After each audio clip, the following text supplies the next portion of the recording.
quickly 2 minutes. Yeah, sure. To take a little bit of your time. Like, I know we're not. We're having this discussion. I know Jews are not allowed to go to Har HaBayit. Right. But principally, this government is bowing down to the cousins. You know, it's a very big issue. Also, the previous government forbade to go. Sorry. Also, the previous government forbade to go on the. I'll tell you in short. Actually, during the holidays of Chol HaMoed, I went with my family to visit Givat HaTachmoshet. Have you heard of Givat HaTachmoshet?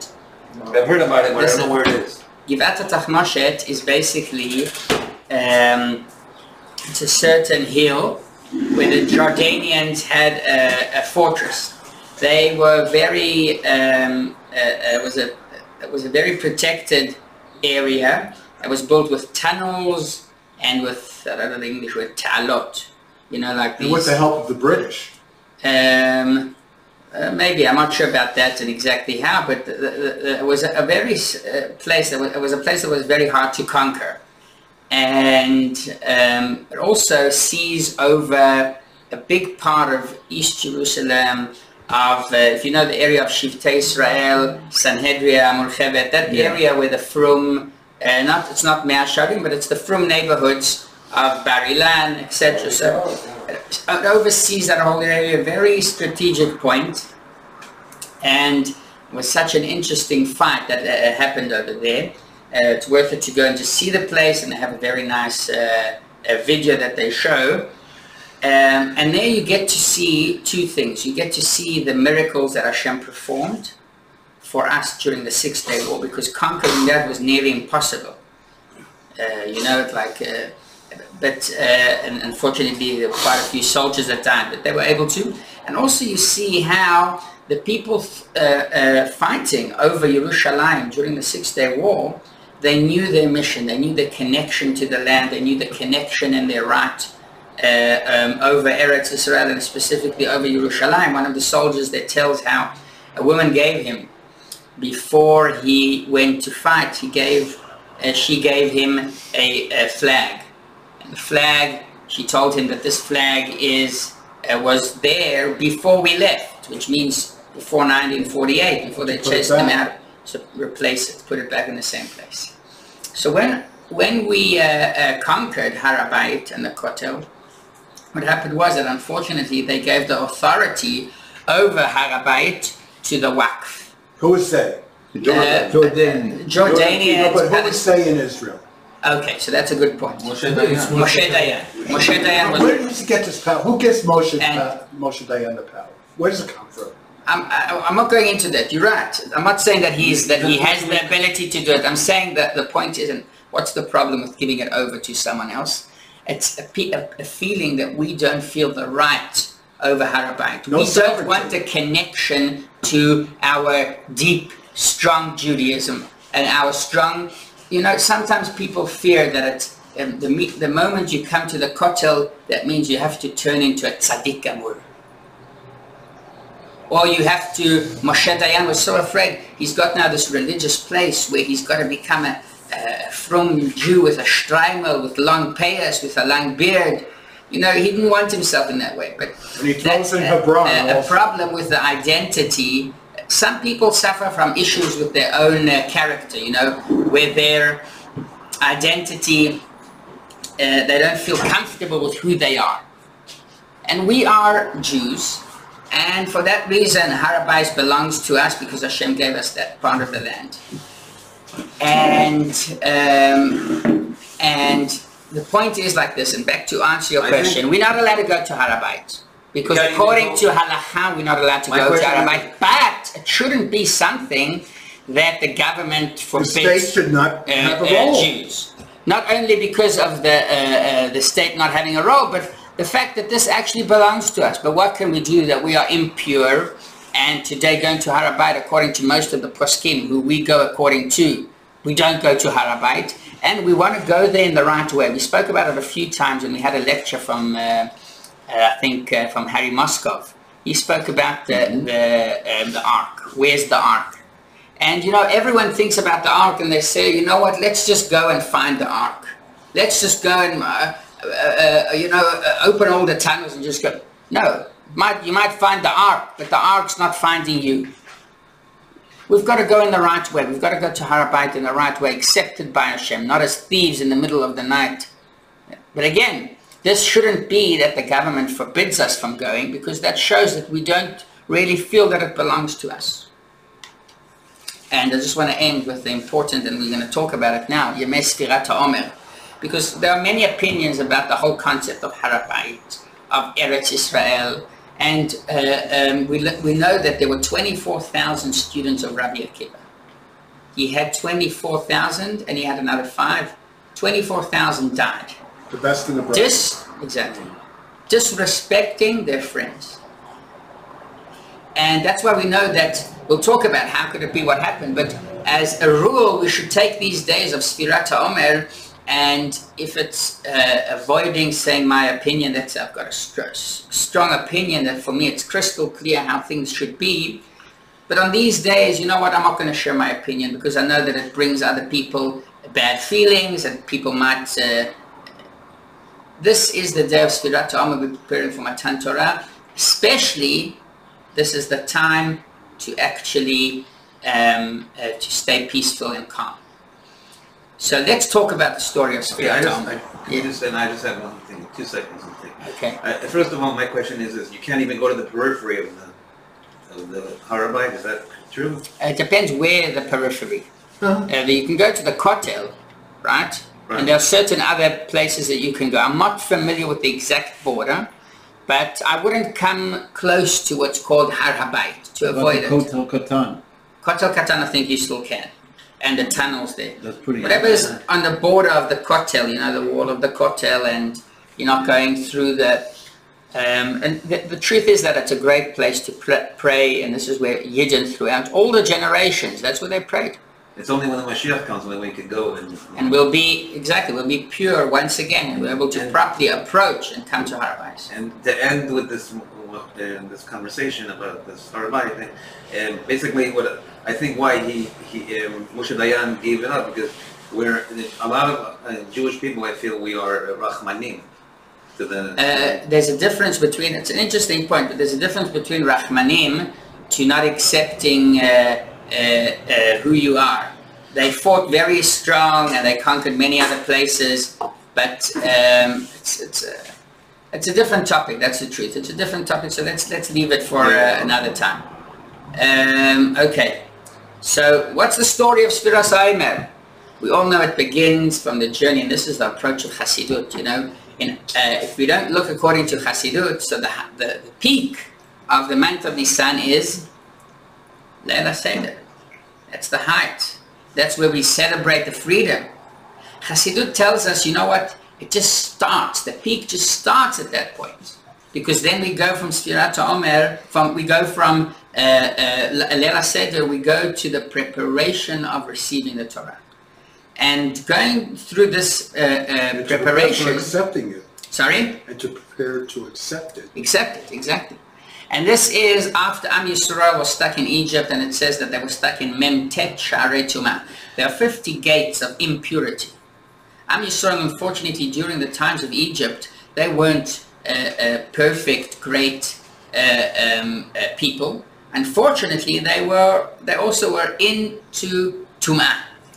And in order to leave that state of Tum'ah, so they had to count 49 days, which are the 49 levels of Tum'ah that they were in. And we know that each day represents a different sphira. What are the sphirot? They are the traits that with them Hashem created the world, the attributes that Hashem uses in order to create the world. And we know that each and every one of us has within ourselves these traits as well. We'll also talk about briefly the meaning of each sphira, and literally it means that Am Yisrael, they went from day to day until they received the Torah. It's like climbing a mountain, and then they received the Torah on Chag HaShavuot.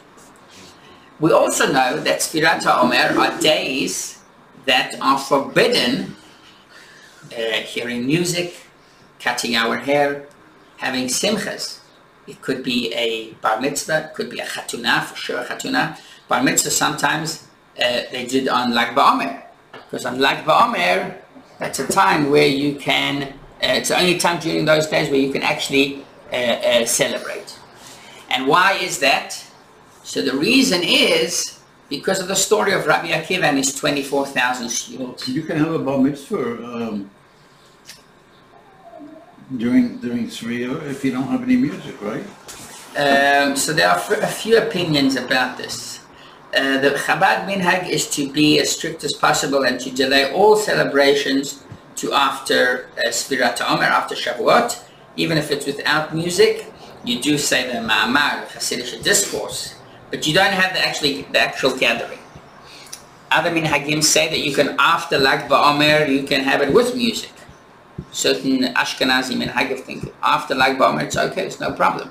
There's also a minhag to have a wedding if it's during Sriya, if it's a first marriage and. So that's it. They try and delay it afterwards. They try to delay it to after Sfirat Omer. But why can you do it in the Lag BaOmer though, and not wait till You can do it on Lag BaOmer, but imagine all the halls will be overpacked if everyone decides to do it on Lag BaOmer. Why is it permitted though? Sorry? What about Rosh Chodesh? Simply Rosh Chodesh isn't strong enough to avoid the Avelut. But some people say that until Rosh Chodesh we don't even begin the Avelut. There's a machloket in the Shulchan Aruch and the Poskim. We try and avoid music and all of that as much as we can, and the reason is because of the story of the 24,000 students of Rabbi Akiva. What happened was that Rabbi Akiva became a Baal Tshuva at the age of 40. He went and he learned for 12 years, and he learned for another 12 years, and he came back. In the middle, he came back with 12,000 students, and he hears his wife talking to her neighbor. And the neighbor came over, and she told the wife of Rabbi Akiva, look, your husband left you, he's not here for 12 years. And she was making a bit of fun out of her. And the wife of Rabbi Akiva, her name was Rachel, she said, you know what? If he'll be gone even for another 12 years, if he's learning Torah, it's worth it.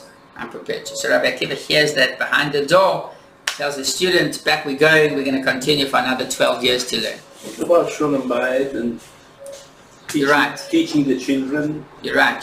So this is a certain minhag that I would say only Rabbi Akiva should go according to. I wouldn't suggest you to disappear not for 12 years, not even for 12 hours. Not even Sorry? Not even Rosh Hashanah in Oman. Okay, so leaving the family behind. Okay. So this depends. Each one should have a certain what's called mashpia to guide him in these ways, because we do need to recharge, as we say, and to Boker Tov Arav, good morning. So so we have basically we have to go, as we know, we go to the Rebbe, we go to visit the Rebbe from time to time. So Rabbi Akiva basically, Hanoch, you wanted to ask something? I was just saying that she was behaving like Miriam. Like the Miriam, opposite of Miriam. The sister of Aharon and Moshe. Moshe. Miriam is saying, you're not giving your wife attention. Mm-hmm. And Rachel is saying, I don't need attention, you're more important. Very nice. That is the power, I think, of Baalei Tshuva, when we talk about people that return to Hashem and actually connect to Him. Sometimes it comes from a certain point of thirst. Rabbi Akiva did not know about Hashem till the age of 40. He wanted to gain as much as possible, and we were talking about ages. Here's Rabbi Akiva telling us that at the age of 40 we can start me'atchala. So he had his 24 students, and the Gemara tells us that they just respect each other. They lo nahagu kavod ze bazeh. That's the words of Rabbi Akiva of the Gemara. Lo nahagu kavod ze bazeh. And Hashem sees that the Talmidei Chachamim behave in such a way, so he says, unfortunately, en malasot, he's going to bring a magefa, plague, a certain disease, and gradually the Talmidim of Rabbi Akiva die throughout this period of time. That's why we noheg minhagi avelut, we do not dance, sing, etc. Up to what day? Up to. So we again, Chabad, so that's it. Most opinions say up to Lag BaOmer, because that's the day when they stop dying, the students. But in Chabad we are noheg up till Shavuot. Until Shavuot, more than that, even cutting the hair, right? You want to get a haircut before Shavuot. It's important. That's part of the minhag to come to a chag appropriately. We say you've got to have it on the day Erev Chag, not before that. Erev Chag Shavuot. Back to the question that we've got. So that's it. Some opinions say Rosh Chodesh, we are very strict, like Pesach. Back to the story of Rabbi Akiva. This is the great question. You know, Rabbi Akiva has one famous saying. Do you know the saying that Rabbi Akiva always used to use? Gamzu L'Tova. Gamzu L'Tova is about Nachum Ish Gamzu, right? Rabbi Akiva has something similar to that, you right? Of Kol Da'avid Rachaman Alatav Avid. Anything that Hashem does is for the good. But he had even exactly. There's a song. Amar Rabbi Akiva, Amar Rabbi Akiva, V'avta l'reacha kamoch. So Rabbi Akiva was very much into caring and respecting others, looking after others. V'avta l'reacha kamocha. You've got to love your fellow Jew just the same as you. Did he say this before or afterwards? So that's it. When we come, it's a good question. That's not what it says. When we come to Rabbi, sorry? That's not what it means. You love your fellow Jew because he is like you. Nachon. Not that. I heard an answer. So, there are two ways. Like that's the explanation. He has the same soul, for sure. That's the reason why. Exactly. That's the reason why. But what are the similarities? It's not in the physical sense. No, exactly. In the spiritual sense. And that's what it says in Tanya. That's where the that we all have a Jewish soul, and it says what is the key to gaining it? How can we actually gain it?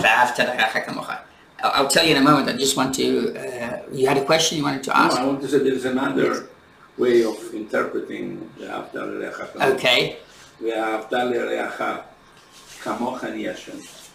Which means? Like this is written in the Chumash.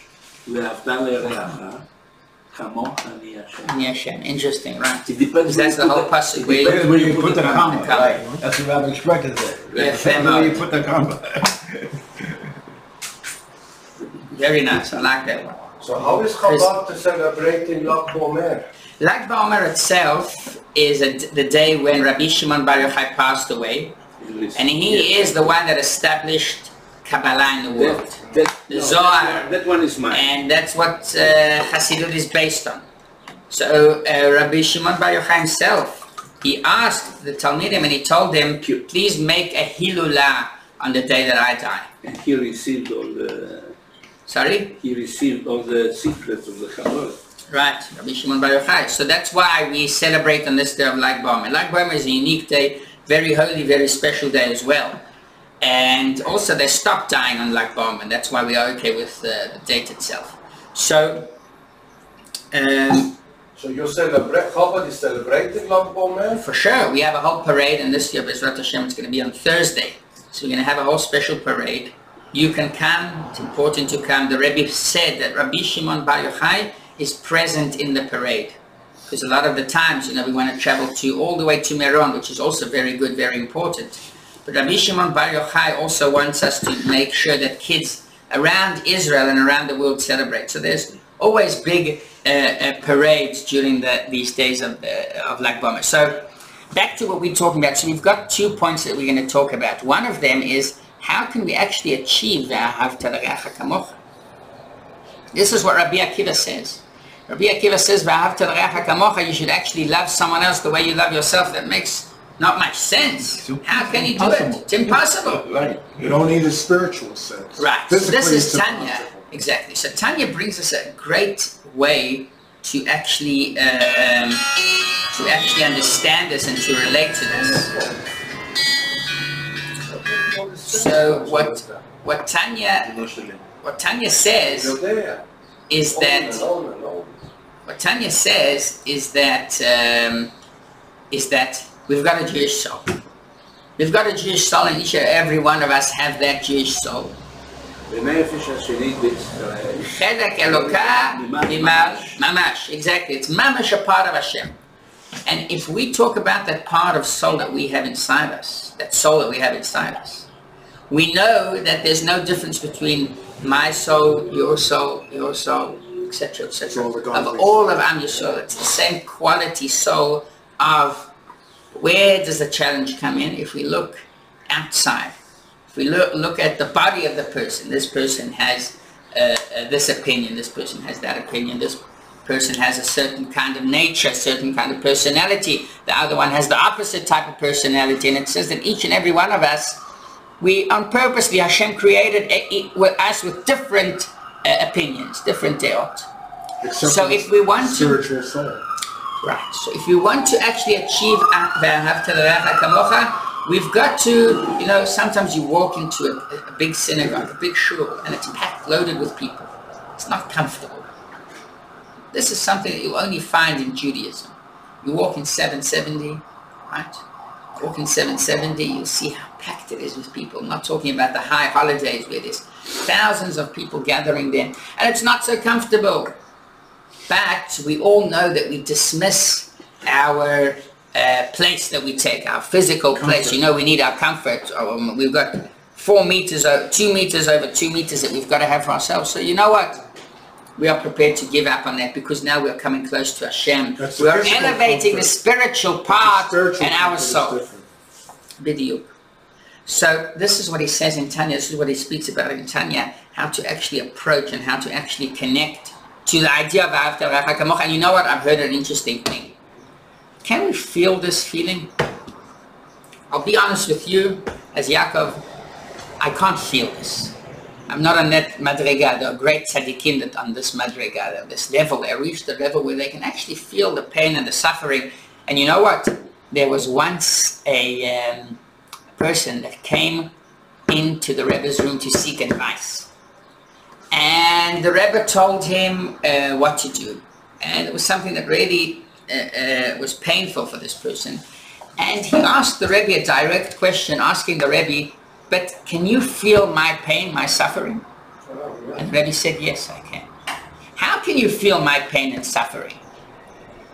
So the Rebbe told him a great example. He says it's the same as the mother feels the pain of the baby when the baby's growing teeth. There's a time where the baby grows teeth, and my baby's also going through it now at this point. And a lot of pain. A lot of pain. They say that if adults would not be able to cope with this kind of pain, that's why Hashem brings it at a young age. So sometimes the mother can actually relate to the pain of the child on such a high and strong level that they actually feel the same pain. And if you have someone that's close to you, there's so many people, you can see that sometimes when a person gets very old and he gets ill, so sometimes the wife also joins it. Or sometimes it's the opposite, right? Because they're so connected. The Rebbe said that I can feel your pain the same as a mother feels the pain of the children. Famous rabbi. So these are, just one second, I just want to finish the point that these are high rabbis, tzaddikim, not some rabbis, but tzaddikim that actually can feel this this connection to the soul of another yid.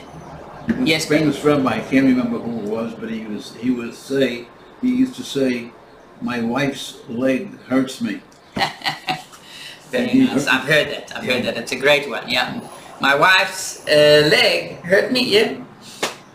But we can't feel it. I at least can speak for myself. I can't hear it. I can't feel this. But what Hasidus tells us is that make sure you can understand it. Make sure that, you might not be able to feel, yes, because we are in exile, our bodies take up space. But you know what, if you can understand logically and you can explain to yourself why there's truly no difference between one Jew and another, you are on a good path. Why?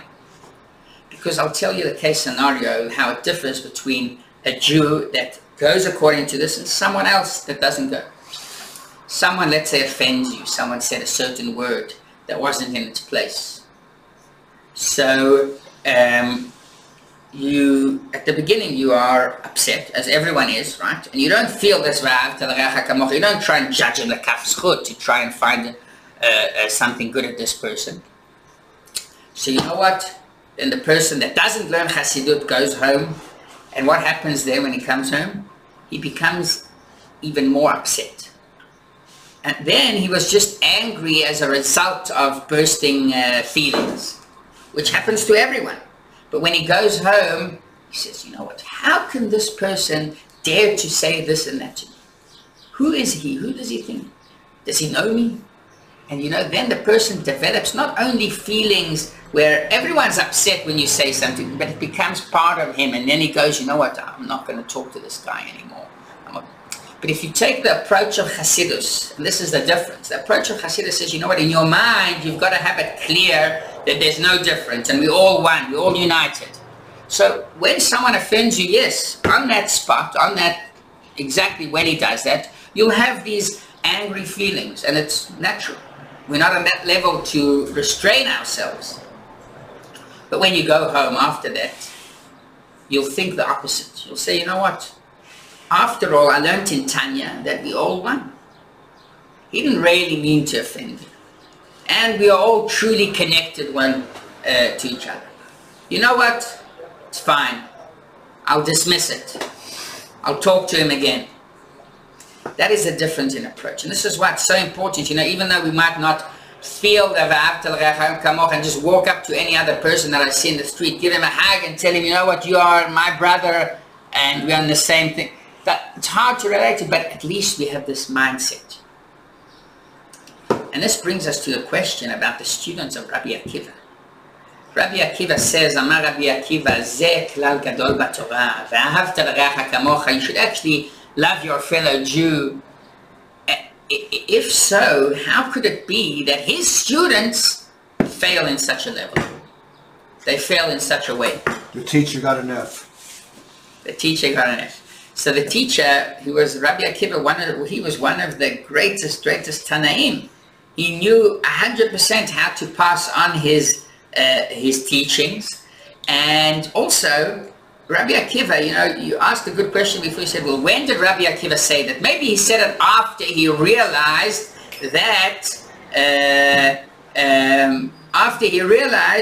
that, that this happened.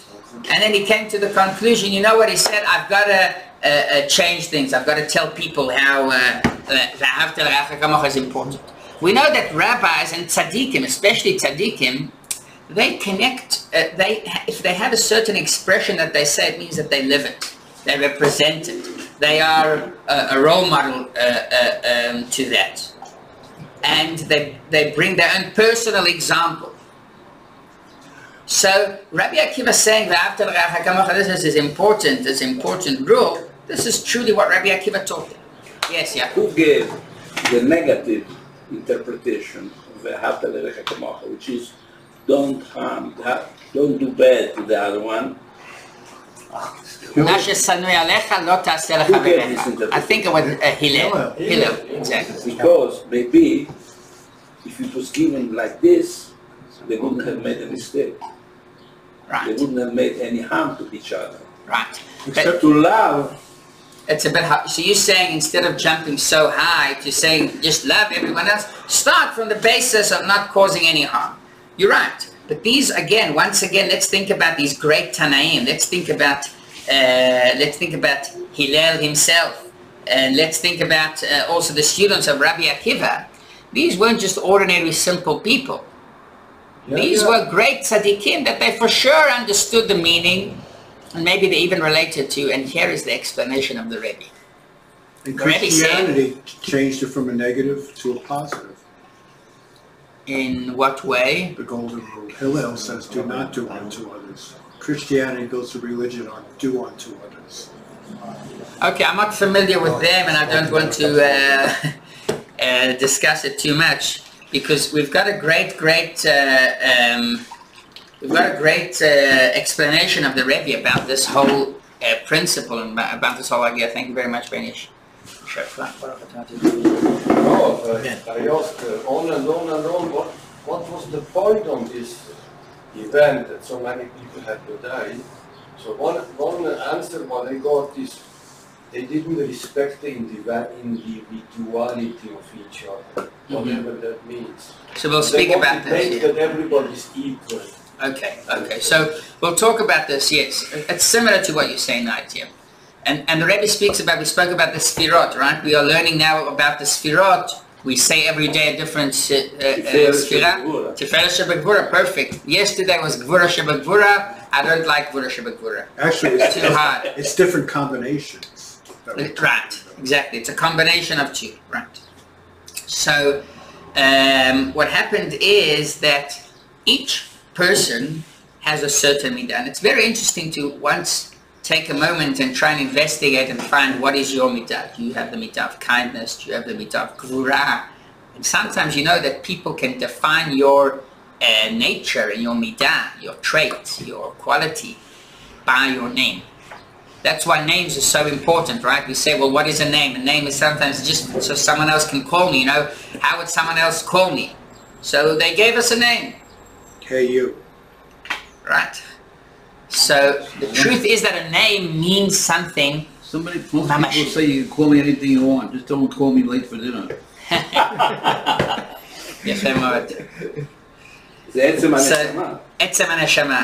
The Shem is sometimes related to עצם הנשמה. That's why when a person is ill, chas v'shalom, we add certain names, such as Chaim, such as Ben Zion. You know that the name Ben Zion is a name that has a sgula for a long life.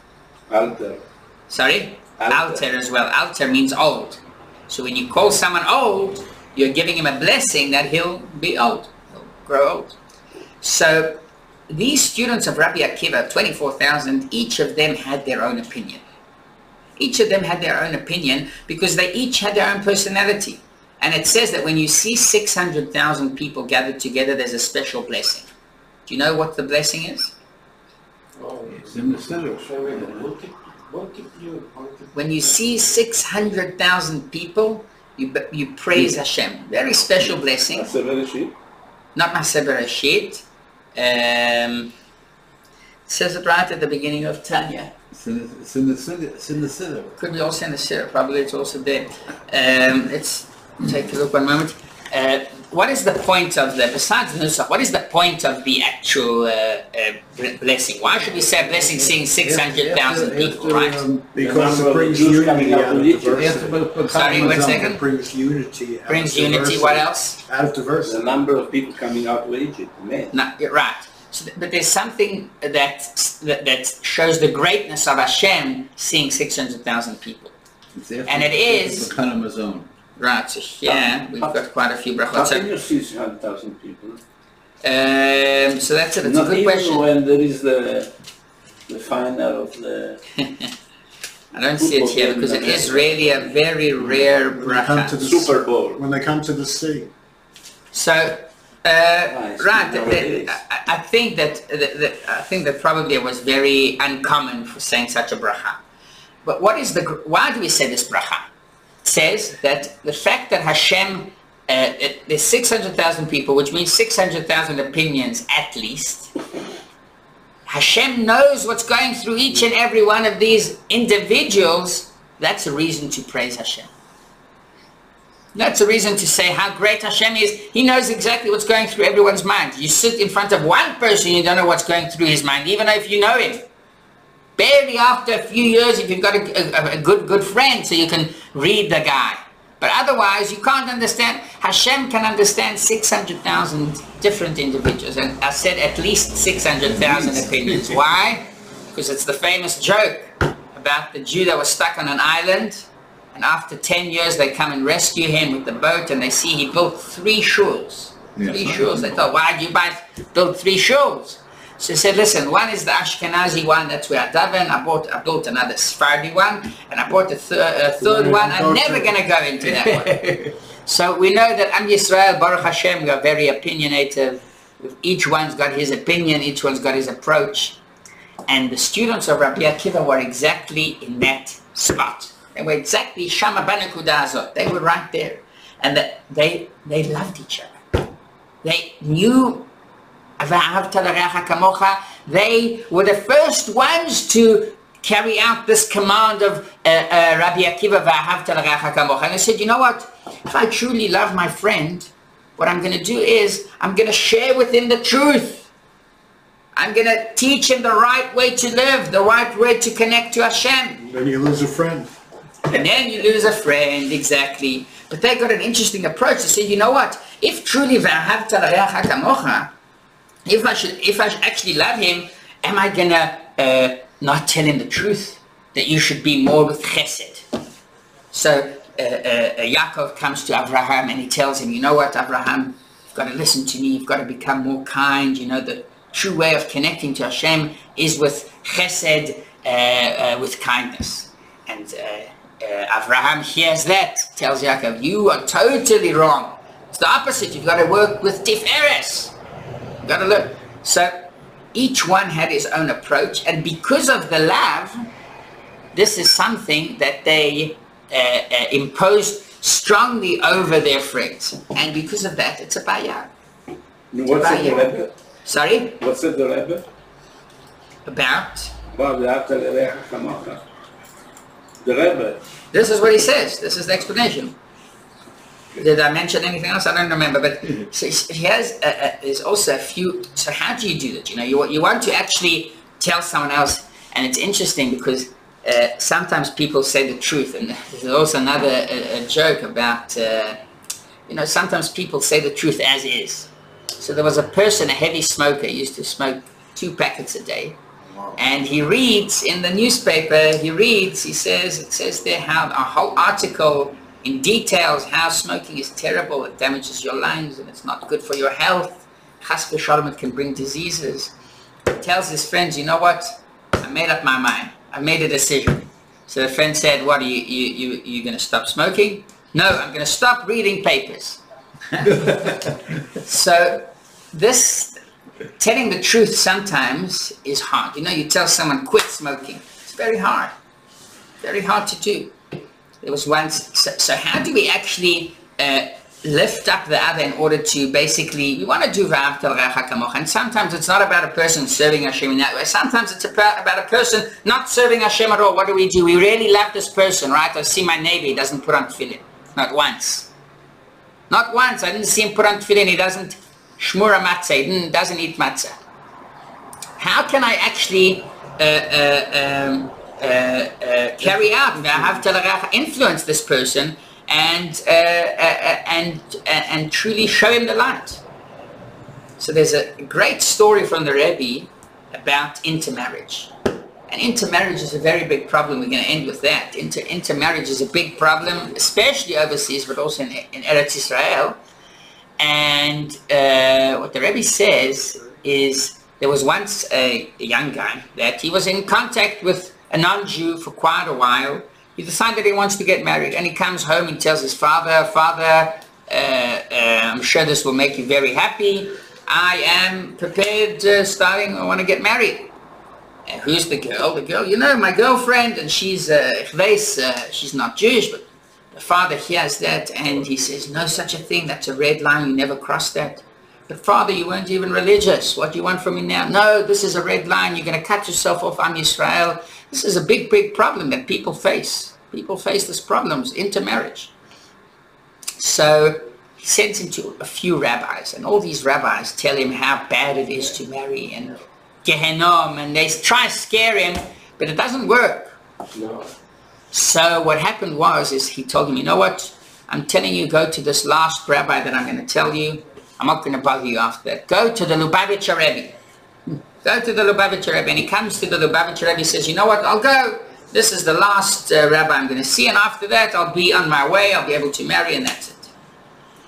Goes to the Rebbe and he tells the Rebbe, I'm about to get married next week, or a few weeks time, to a Goya, to a non-Jew. A Buddhist. And sorry? A Buddhist. A Buddhist. Shiksa. A shiksa. And what the Rebbe said is, you won't believe it, the Rebbe said, I'm jealous of you. I'm jealous of you. He was shocked. That was the last thing he was expecting to hear, is that he's jealous from this. What does this mean? The Rebbe is jealous. So the Rebbe explained, the Rebbe said, you know what, if you have such a challenge, this is a challenge that I never faced. I never had such a challenge. If you have such a challenge, it means that Hashem gave you the powers to overcome this challenge as well. I don't face this challenge, it means that Hashem didn't grant me with the powers to actually overcome this challenge. Wow, the person heard this, the first time he hears such a thing. He was so inspired about the approach that the Rebbe said, also about what the Rebbe said, but also the approach of the Rebbe. This is V'ahavta l'recha kamocha. He ended up leaving that, the non-Jew, the Gentile. I was once witness. So this shows us to that. that what is the true way to influence someone else is it's all about the way you do it. It's all about the approach, that you don't just say your truth out, but you take care of the other, you think about the other's needs, and you encourage him to actually change his ways. Yes, Banish. About 30 years ago, I was coming back from a concert by Rav Shlomo Carlebach. Yeah.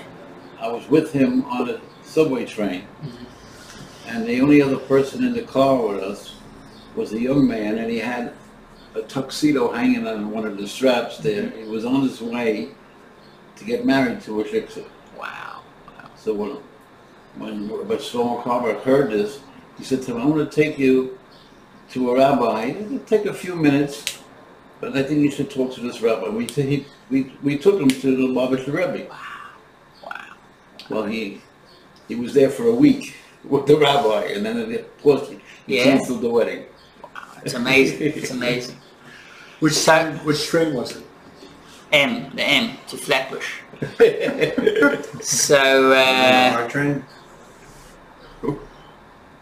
sorry? I have no idea what train it was. I don't remember.